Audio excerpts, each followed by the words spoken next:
ଆଜ୍ଞା କଳାହାଣ୍ଡି ଜିଲ୍ଲାରୁ ଆମ ସହ ଯୋଡ଼ି ହେଇଛନ୍ତି ଆମ ଚ୍ୟାନେଲରେ ସୁରେନ୍ଦ୍ର ସୁରେନ୍ଦ୍ର ଜଣେ ଭକ୍ତ ଯେ ଆପଣଙ୍କୁ ସ୍ୱାଗତ କରୁଛୁ ଆମ ଆଧ୍ୟାତ୍ମିକ ଚ୍ୟାନେଲ ଦୈବାର୍ଚନାକୁ। ଆଜ୍ଞା ଜୟ ଜଗନ୍ନାଥ। କେମିତି ଜୟ ଅଛନ୍ତି? ଜଗନ୍ନାଥ ଜୟ ଜଗନ୍ନାଥ। କେମିତି ଅଛନ୍ତି? ହଁ ଭଲ ଅଛି ଆଜ୍ଞା। ମୁଁ ଯାହା ଆମର ସେ ମହାପୁରୁଷଙ୍କ ଚ୍ୟାନେଲ ମହାପୁରୁଷ ସେ ଅଚ୍ୟୁତାନନ୍ଦ ଚ୍ୟାନେଲ ଆପଣଙ୍କୁ ପ୍ରଥମ ପ୍ରଶ୍ନ ରହିବ ଏ କଳି ଯୁଗରେ ଅନେକ ଘଟଣା ଘଟୁଛି କାହିଁକି ଏ କଳି ଯୁଗରେ ଘଟୁଛି ଭକ୍ତମାନେ କଳି ଯୁଗରୁ କିଭଳି ରକ୍ଷା କରିବେ କଣ ସବୁ ମହାପୁରୁଷ ମାନେ ସବୁ ଲେଖିଛନ୍ତି ଏ କଳି ଯୁଗରେ କଣ ଆପଣ ବି ଗୋଟେ ଲେଖିଛନ୍ତି ଯାହା ଲେଖିଛନ୍ତି ତାହା ବି ବର୍ତ୍ତମାନ ସତ୍ୟ ହଉଛି ଘଟୁଛି ଆପଣ ସବୁ କଣ କଣ ଉଲ୍ଲେଖ କରିଛନ୍ତି ତାପରେ କୁହନ୍ତୁ।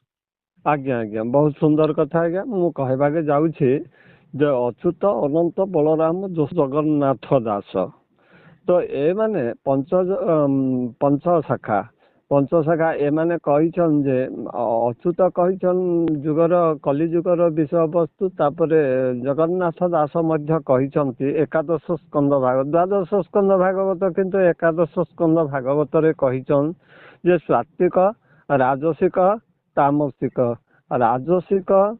ତାମସିକ ଖାଦ୍ୟ ଯେଉଁମାନେ ଖାଆନ୍ତି ତାଙ୍କ ଦେହରେ କୁପ୍ରଭାବ ଜାତ ହୁଏ। ଆଉ ଯେଉଁମାନେ ସାତ୍ବିକ ଆହାର କରନ୍ତି ତାଙ୍କ ଦେହରେ ଶାନ୍ତଶୀଳ ଦୟା କ୍ଷମା କରୁଣା ଏସବୁ କିଛି ହୁଏ ବୋଲି ପ୍ରମାଣିତ। ମୁଁ ଯାହା ଦେଖୁଛି ଆଜ୍ଞା ପୃଥିବୀ ପୃଷ୍ଠରେ ଅନେକ ଦେଖୁଛି ଏତେ ସଂସ୍ଥା ଅଛି। ଏଇ ସଂସ୍ଥା ମାଧ୍ୟମରେ ସେ ଗୀତା ଭାଗବତକୁ ନେଇକରି ପ୍ରସ୍ଫୁଟିତ ଯେତେ ସଂସ୍ଥା ଅଛି କାରଣ କହିବି ଆଜ୍ଞା ତ ସେ ଭିତରୁ ଯାହା ଜଣା ପଡୁଛି ନାମ ସଂକୀର୍ତ୍ତନ ମଧ୍ୟ କରୁଛନ୍ତି ଯେ ତାମାନେ ହରେ କୃଷ୍ଣ କୃଷ୍ଣ କୃଷ୍ଣ ହରେ ହରେ ହରେ ରାମ ରାମ ରାମ ହରେ ହରେ କେବଳ ପେଣ୍ଡାଲରେ ଥିବା ପର୍ଯ୍ୟନ୍ତ ପେଣ୍ଡାଲରୁ ଓହରି ଗଲେ ଯେପରି ସେପରି। ତାହେଲେ ଏ ପୃଥିବୀ ପୃଷ୍ଠରେ ମୁଁ ଯାହା ଦେଖୁଛି ଜୀବରେ ଦୟା ନାମରେ ଶରଣ କିନ୍ତୁ ଜୀବରେ ଦୟା ନାହିଁ ନାମରେ ଶରଣ ହେଉଛି। ତେଣୁ ମହାପୁରୁଷ ମାନେ 46 ପଟଲରେ ଲେଖି ଯାଇଛନ୍ ମୁଁ ସେଟା ପ୍ରକାଶ କରୁଛି ଆଜ୍ଞା। ଆଜ୍ଞା ଆଜ୍ଞା କଲିର ବୃତ୍ତାନ୍ତ ନିରାକାର ଉବାଦ 46 ପଟଲ। ଆଜ୍ଞା ଆଜ୍ଞା ଅଚ୍ୟୁତକୁ ନିରାକାର ଯେ କହଇ ଏ କଲି ଯୁଗର ଲୀଳା ଅନ୍ତରେ ପଞ୍ଚଭୂତରେ ସୃଷ୍ଟି ହେଲା କଲି ଜନମ ହୋଇଲା ଅବନୀରେ କଲି କାଳ ଯେ ଅପାର କାଳ ରୂପେ ସୃଷ୍ଟି ଭବେ ଅନ୍ତରେ ଯେ ଯାହା କରୁଅଛି କରୁଛନ୍ତି ଭବେ ଘଟୁଛି କାଳ ପ୍ରଭାବେ ଆବର ଯେ କାଳ ଶକ୍ତି କାଳ ରୂପୀ ଅନ୍ତରେ ଭାବ ଆତ୍ମାରେ ଯେ ଜନ ବ୍ରହ୍ମ ଜ୍ଞାନ ହେବ କାଳ କାଳୁ ତରିବ ଆକର୍ଷେ କାଳ ପ୍ରଭାବେ କଳି ବଲ ନଥିବ କାହାର ଗତି ଆନ୍ତରେ କାହାର ନାହିଁ କିଛି ଶକ୍ତି କାଳରୁ ନ ମିଳେ ମୁକ୍ତି ଇହରେ କାଳ ଯେ ପଛକୁ ନ ଚାହେଁ ପ୍ରାଣୀ ବୁଝି ନ ପାରଇ ଇଚ୍ଛାରେ ଆସିବ ଘୋର କଲି କାଳ ନାସିବ ଭୁବନ ମହି ଇଛିକି ସତ୍ୟ ତ୍ରେଠିଆ ଦ୍ୱାପାରରେ ନଥିବାରୁ କଲି ଦେବ ଇଚ୍ଛାରେ ଉତ୍ପତ୍ତି ସ୍ଥିତି ଲୟ ଧରି ସୃଷ୍ଟି ଚଳେ ବ୍ରହ୍ମ ଭାବ ଉଚିତ ଅନନ୍ତ ମହିମା ତାହାର ଅନନ୍ତ ଯେ ଖେଳ ଘର ଉଜରେ କେବଳ ଜ୍ୟୋତି ସତା ଘେନି ପ୍ରକୃତି ସୃଜେ ସଂସାର ଉତ୍ପତ୍ତି ପ୍ରଳୟ କାଳେ ବହୁତୁରେ କଳି ହେବ ଖଣ୍ଡ ଖଣ୍ଡ ଉଭାରେ ଦିନକୁ ଦିନ ଆଗ ପଛ ସର୍ବେ ହୋଇଯିବେ ଭଣ୍ଡ ଏଣୁ ଯେ ବ୍ରହ୍ମଜ୍ଞ କାଳ ମାନେ ନାହିଁ ଅଜ୍ଞାନୀ ବୁଝେ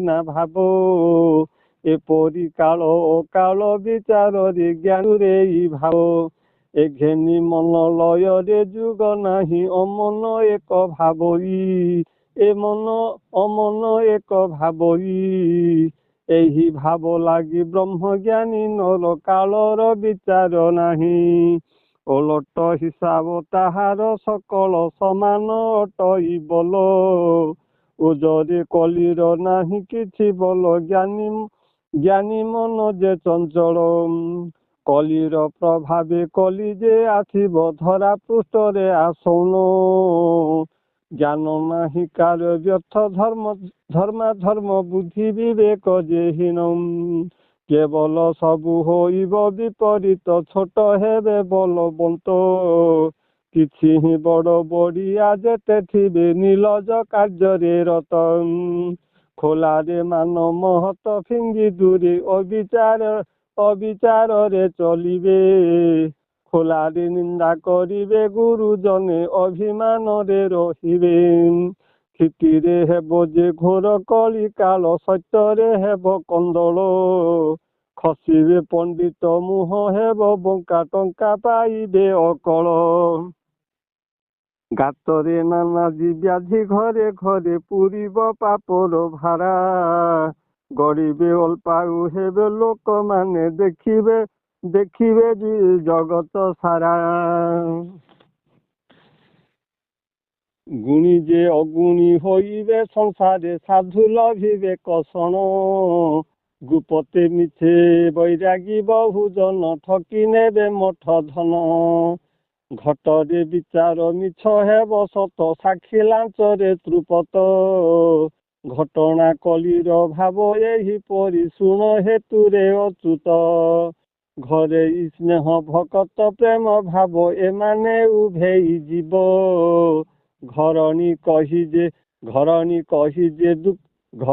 କେହି ଯେ ଦୁଃଖ ନ ଶୁଣିବେ ଅସତ୍ୟ ରାଜୁତି ହେବ ଉତ୍ତକ୍ତେ କୁଳସ୍ତି ଘରୁ ଟାଣି ନେବେ ପାପୀକୁ କର୍ମ କରେ ଉବାରି କେହି ନ ଦେବେ ତହିଁ ବାଧା ସତ୍ୟ ଧର୍ମକୁ ନିନ୍ଦିବେ ଉଚିତ ଅଚ୍ୟୁତ ହେତୁ କରିଥିବୁ କଲିରେ ହେବ ବହପ ଉତ୍ସାହେ ପୁଣ କହୁଛି ଶୁଣ ଏବେ ଘଟିବ ବହୁତ ପାପ ଚେଇଁକି 80 ବରଷ ବୁଢ଼ା ଥାଉ ପିଲା ଝଟତି ମରିବ ଚଞ୍ଚଳେ ପ୍ରବଳ ପବନ ବହିବ ବୃକ୍ଷ ଯେ ଉପୁଡ଼ିଯିବ ଚଉପାଶେ ଧୂମକେତୁ ଯେ ଉଇଁବ କଲିରେ ଯେ ବହୁ ବାର ଚମକ ଅଶୁଭ ଲକ୍ଷଣ ଦେଖିବୁ ପ୍ରଭୁ ଡାକ ବାର ବାର ଛାଡ଼ିବେ ବ୍ରାହ୍ମଣ ବ୍ରହ୍ମତ୍ୱ ହରାଇ କ୍ଷତି ଛାଡ଼ିବ ଛାଡ଼ିକି ବଚ ଯେ ବୃତ୍ତିକୁ ଛାଡ଼ିବେ ସୂର୍ଯ୍ୟ ଭେଦ ନ ରହିବ ଛାଏ ଗୋରୁ ରୋଗରେ ପଡ଼ିବେ ଅକାଳେ ଯେ ସର୍ବେ ବୁଢ଼ା ଛାଡ଼ିବେ ନାହିଁ ଯେ ଗୋଚର ଭୂମିକୁ ଅନ୍ନ ଅଭାବେ ଅଲୋଡ଼ା ଜଗତେ ଚୋର ତସ୍କର ଦିନ ରାତି ବୁଲାଇ ବୁଲିବେ ଛାତି ଜୀବନ ନଥିବ ତାଙ୍କୁ ଡର ଭୟ ପାପୀକୁ ନଥିବ ଭୀତି ଜାଣିବ ଦେବତା ବ୍ରାହ୍ମଣ ସହିତେ ଗୁପତେ କଲିରେ ଥିବେ ଜଗତରେ ତାଙ୍କୁ କେହି ନ ମାନିବେ ଅନ୍ୟାୟ କର୍ମ କରିବେ ଝୁଟରେ ମନ୍ଦିର ହେବ ଅପବିତ୍ର କୁର କର୍ମେ ଜୀବ ବଢ଼ି ଝୁରିବେ କର୍ମର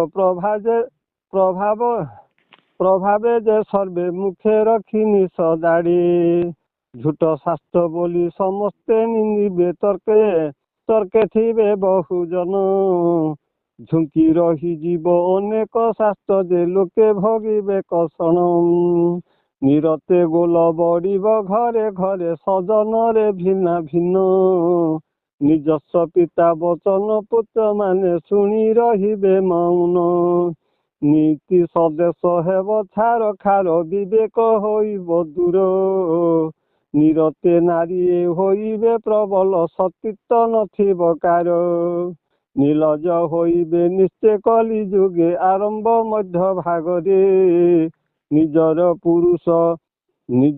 ନିଜସ୍ୱ ପୁରୁଷ ବସିଥିବେ ଘରେ ନାରୀ ବୁଲେ ବାର ଦ୍ୱାରେ ଟାଣରେ କହିବ ମୁହିଁ ବଡ଼ ବୋଲି କେ କହେ ମୁହିଁ ସୁନ୍ଦର ଟେକରେ ନିଜ ଗାଡ଼ି ମାନି ଯେ କହି ନାରୀ ହେବେ ବହୁ କୁର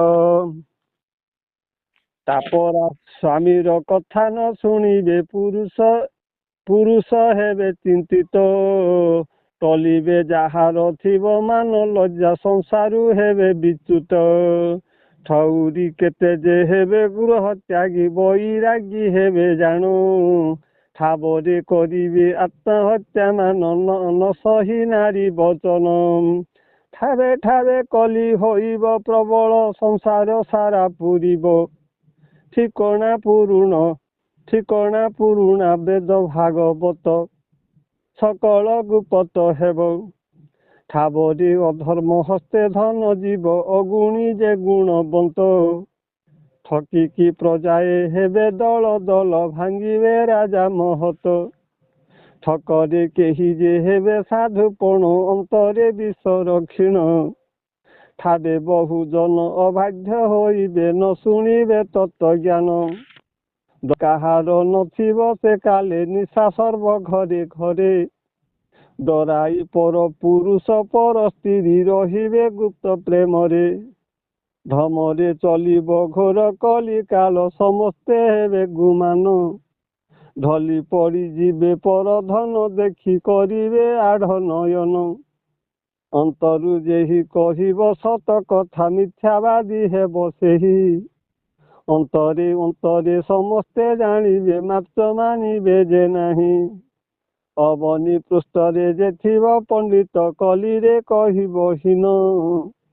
ଅବାଞ୍ଛିତ ହେବେ ସାଧୁ ସନ୍ଥ ମାନେ ଗୋପନରେ ଥିବେ ଜାଣ।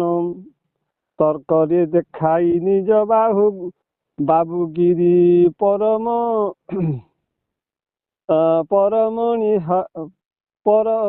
ପରସତୀର୍ଥ ହରିବେ। ତାପରେ ଭାଇ ଭଉଣୀ ପ୍ରୀତି ଭାବ କଲି କାଳରେ ମାତିବେ। ତନୁର ବଂଶରେ ବିବାହ ଚଲିବ ଗୋତ୍ର ବନ୍ଧନ ଫିଟିବ। ତହିଁ ଯେ ବିଧବା କରିବେ ବିବାହ ସମାଜ ନୀତି ନଥିବ। ଥୟରେ ଅତୁତ ଶୁଣ ଦେଇ ମନ କଲି ପୂଜାର ବିଧାନ। ତୁଚ୍ଛ ଅହଙ୍କାରେ ବହୁତ ଜନ ଯେ କରିବେ ଯେ ପୂଜା ମାନ। ହାଟକୁ କେବଳ ଆଡ଼ମ୍ବର ସାର ଆଚାର ବିଚାର ନାହିଁ। ଥଇବେ ପ୍ରତିମା ଦେବ ଅପବିତ୍ର ବିଚିତ୍ର ଦେଖିବୁ ତୁହି। ଦେଖିବୁ ସତ୍ୟ ସରଳ ଭକ୍ତି ଭାବ ସମୂଳେ ବିନାଶ ହେବ। ଦାଣ୍ଡରେ ଅସତ୍ୟ ଅନୀତି ପ୍ରବଳ ଘୋର କଲିରେ ଘଟିବ। ଦେଖିବ ଯୁବତୀ ନଚାଇବ ଦାଣ୍ଡେ ଏକତ୍ରେ କରିବେ ଖେଳ। ଦୁନିଆରେ ଆମ୍ବେ ନିଜେ ବଡ଼ ବୋଲି ବଡ଼ ଅପବାଦ ତଳ। ପଡ଼ ଆମ୍ବ ପାଦ ତଳ। ପଡ଼ ଆମ୍ବ ପାଦ ତଳ। ଧରାରେ ନିଜେ କରିବେ ବହୁ ଦୋଷ ପ୍ରକାଶ ହୋଇବ ନାହିଁ। ଧନର ବଲରେ ବହୁ ମୂର୍ଖ ଜନ ମୁଖ ବନ୍ଧ କରିବହିଁ। ଧନ୍ଦାରେ ଯୁବକ ଯୁବତୀ ପ୍ରବଳ ବୁଲିବେ ଯେ ଦଳ ଦଳ। ଧୀରେ ଧୀରେ ପାପେ ଧ୍ୱଂସ ହୋଇ ଜନ ନଥିବ ଜ୍ଞାନର ବଲ।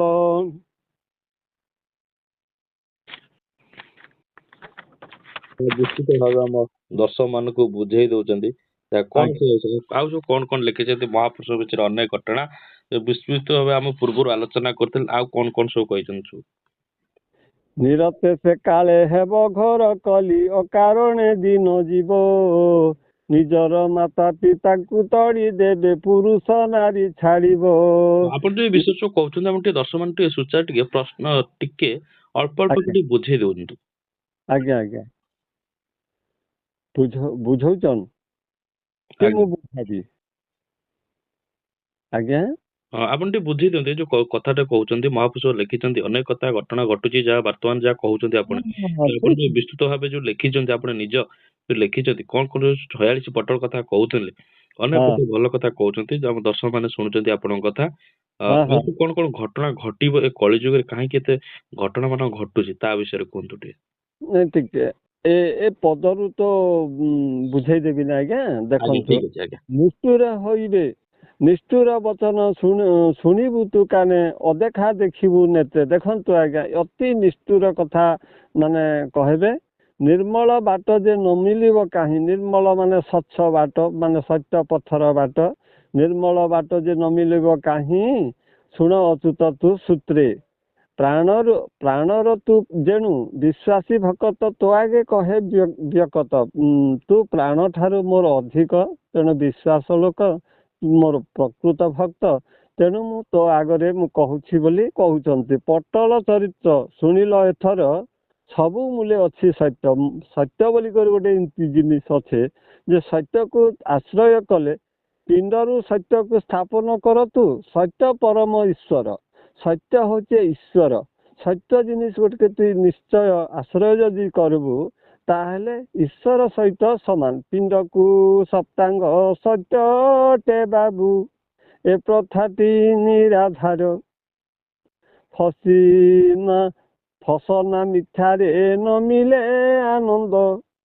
ମନ୍ଦ ଯେ କପଟ ଭାବ ଫୁର୍ସତ ନ ମିଳେ ଦ୍ୱାରା କୁଟୁମ୍ବରେ ସଦା ମିଳଇ ଅଭାବ।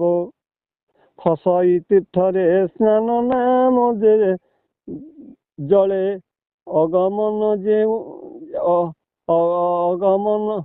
ଆଗମନ ଯେଉଁ ଜନମ। ଫଲକୁ ଆଶା ନ କରି ଯେଉଁ ଜନ ସତେ ରଖେ ମନ ପ୍ରାଣ। ବଞ୍ଚେ ନା ପର ଧନରେ ଆଶା ନାହିଁ ପରେ ହିଂସା ନ କରଇ। ବ୍ୟର୍ଥ ପର କଥାରେ ହୁଏ କାଲ ପର ପ୍ରଶଂସାରେ ଥାଇ। ଭାବରେ ନିରାଟ ସତ୍ୟ ସେବା କଲେ ଜୀବନ ପାଆନ୍ତି ହରି। ଜୀବନେ ପାଆନ୍ତି ହରି। ଭବରେ ଅଧୀନ ହୁଏ ସବୁଠାରେ ଭବରୁ ହୁଇ ପାରି। ସତ୍ୟ ଗୋଟେ ଏଇପରି ଜିନିଷ ଯେ ସତ୍ୟରେ ଯୁକ୍ତ ଥିଲେ ଭଗବାନଙ୍କର ସାନ୍ନିଧ୍ୟ ଲାଭ ହୁଏ। ମନରେ କେବଳ ସତ୍ୟ ଯାର ମତି ପାଇଥାଏ ଯଦୁପତି। ମଙ୍ଗଳ ସତ୍ୟରେ ମିଳଇ ଆଶିଷ ସହଜେ ପାଏ ଭକତି।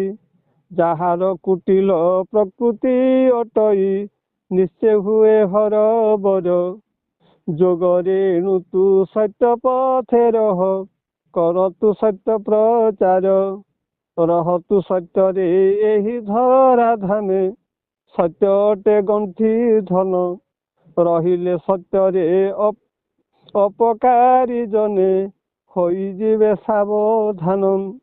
ଲଭିବ ସତ୍ୟରେ ଅପାର କରୁଣା ମନ ତ ହେବ ପ୍ରଫୁଲ୍ଲ। ଲୋକାଇତେ ତତେ କଲେ ଅପରାଧ ନିଶ୍ଚୟ ମିଳିବ ସୁଫଳ। ଯଦି ସତ୍ୟ ପଥରେ ଥିଲେ ଯଦି ତତେ ଲୋକ ଯଦି ଅନ୍ୟାୟ ଅତ୍ୟାଚାର କଲେ ମଧ୍ୟ ସତ୍ୟ ପଥରେ ଥିଲେ ନିଶ୍ଚୟ ସୁଫଳ ମିଳିବ। ବିଚାର ବୁଦ୍ଧିକୁ ସତ୍ୟ ରଖିଥିଲେ ବିପଦ ପଡ଼ଇ ନାହିଁ। ବସିଲା ଠାବରେ ନ ମିଳଇ ଧନ କର୍ମ କଲେ ଯେ ମିଳଇ। ଶ୍ରଦ୍ଧାରେ ଶୁଣ ହେ ଜଗତର ଜନ ସତ୍ୟ ବ୍ରହ୍ମ ଜ୍ଞାନ ସାର। ଶୁଣନ୍ତୁ ସକଳେ ସତ୍ୟ ସେବା କର ସତ୍ୟ ଅଟେ ନିରାକାର। ସତ୍ୟରେ ଶ୍ରୀ ନିରାକାର ପରମ ବ୍ରହ୍ମ ପାଦ ପଦ୍ମେ ମନ ଢାଳ। ସଦାନନ୍ଦ ଜୟ ଶ୍ରୀ ଗୁରୁ ମହିମା ଓଙ୍କାର ମୂର୍ତ୍ତି ମଙ୍ଗଳ। ସୃଜନେ ମୋହର ନ ଧରିବ ଦୋଷ ଲେଖଇ ଯେ ଆତ୍ମପ୍ରାଣ। ସୁରେନ୍ଦ୍ର ତାଙ୍କର ନବାକ୍ଷର ଲେଖା ନୂତନ ସ୍ୱରେ ପୂରଣ। ହେ ମନ ରସ ହରି ପାଦ ତଳରେ ନ ପଡ଼ ବିଷୟ ବାଦେ। ହରି ହର୍ତ୍ତା କର୍ତ୍ତା ହରି ହିଁ ବିଧାତା ରହିଛନ୍ତି ହୃଦ ପଦେ। କ୍ଷମା ଦେବେ ମୁଁ ଯେ ଅଟଇ ମୁରୁକ ଆତ୍ମହିତରେ ଲେଖଇ। କ୍ଷିତି ମଧ୍ୟ ରହି ହୁଅଇ ବିକଲ ପଞ୍ଚଭୂତ ମଧ୍ୟ ଥାଇ। ଆଜ୍ଞା ସମ୍ପୂର୍ଣ୍ଣ ମାନେ ମୁଁ ତାଙ୍କର ଲେଖାକେ 46 ପଟଲ ଆର୍ତ୍ତତ୍ରାଣ ଲେଖିଛନ୍। ଆଜ୍ଞା ଆର୍ତ୍ତତ୍ରାଣ ଲେଖାକେ ମୁଁ ନବାକ୍ଷର ଛାନ୍ଦରେ ସେ ଲେଖିଛନ୍ତି ତାକୁ ମୁଁ ଅନ୍ୟ ସ୍ୱର ଦେଇକରି ଲେଖିଛି। ଆଜ୍ଞା।